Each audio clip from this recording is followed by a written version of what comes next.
nesse exercício, ó, sabemos que log de 2 é igual a x e log de 3 é igual a y.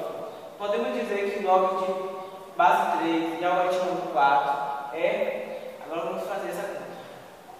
Bom, primeiramente pegamos o log de 3 e 4. Não podemos simplesmente jogar isso aqui nessa conta, porque a base não é a mesma, ou seja, vamos ter que trocar a base. Ou seja, vai ficar log de 4 sobre log de 3. E agora vamos fazer essa equação. Bom, vamos decompor esse 3 aqui, esse 4 aqui. Então vai ficar